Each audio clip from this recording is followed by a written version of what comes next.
Alrighty, we have the wiring harness is tucked off over there somewhere. Transmission's off.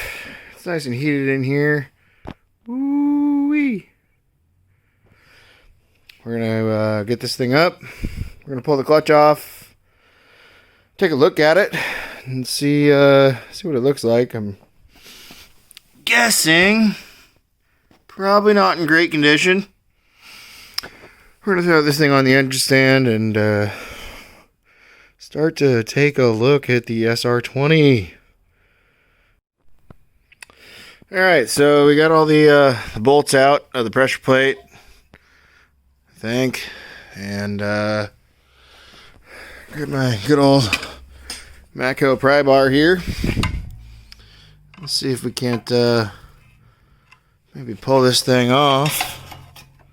I'm probably going to drop something if I'm not careful. Oh, dear. We may have to pause for this.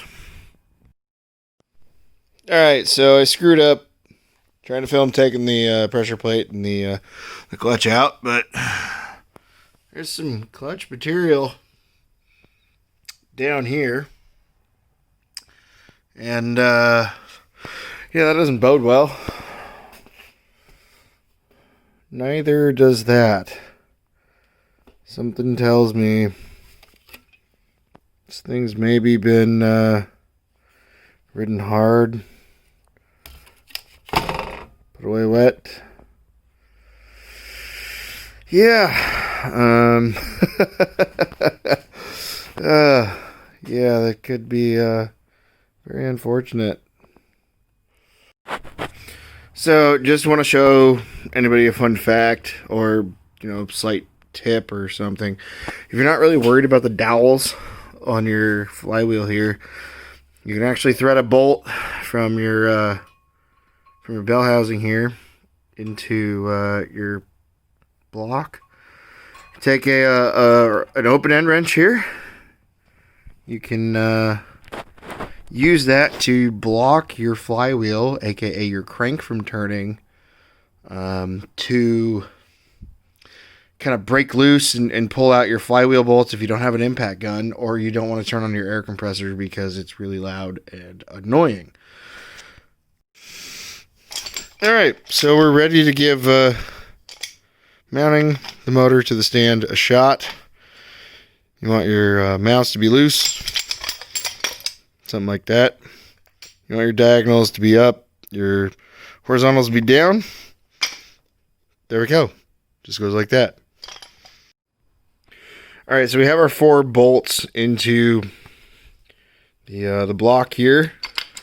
We can see that with some level of movement, we can change, don't mind the engine hoist there, we can change kind of the center of gravity here on the engine stand. One of the things I like to try to do before I tighten these bolts here down is I like to try to kind of get it to where I think it will sit good on the engine stand. Now, I'm by no means an expert. I have no idea what I'm doing 99% of the time, but that's something that I've always found to be helpful. So sometimes when mounting an engine to an engine stand, you might have to use spacers on your bell housing bolts, as we can see here on the small block 400. These are bushings from a lower control arm. It's a bunch of washers.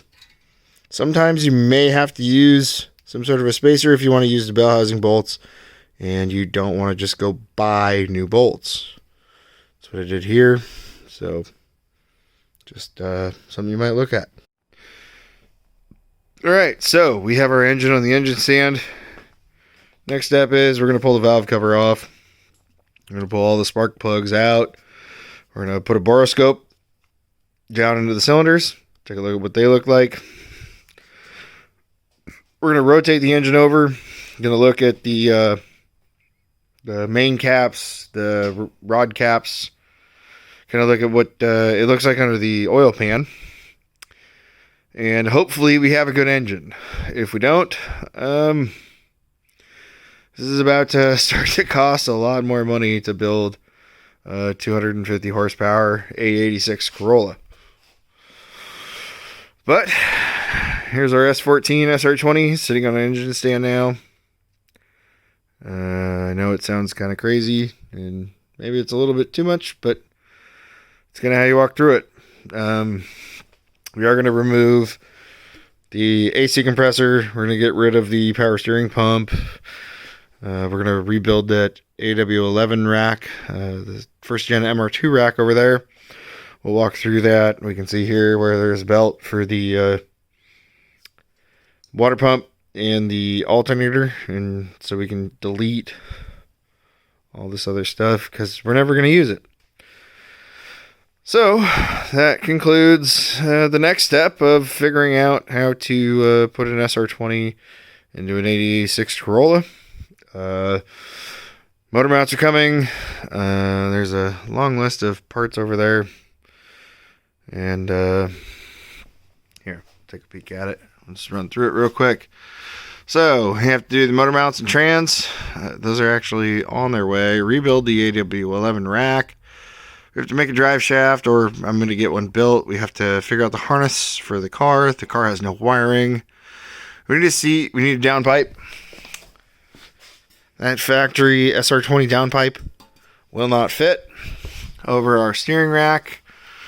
We have to finish the roll cage, figure out a fuel cell and lines, figure out where we're going to mount the battery, do the wiring.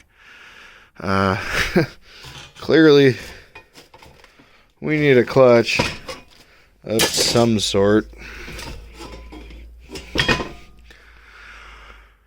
We gotta do the body and paint work, which is going to be weird. The roof cut is going to be... the car's originally got a sunroof. I have a non-sunroof cut for the whole roof, so we'll have to weld that on. That'll be a video of its own.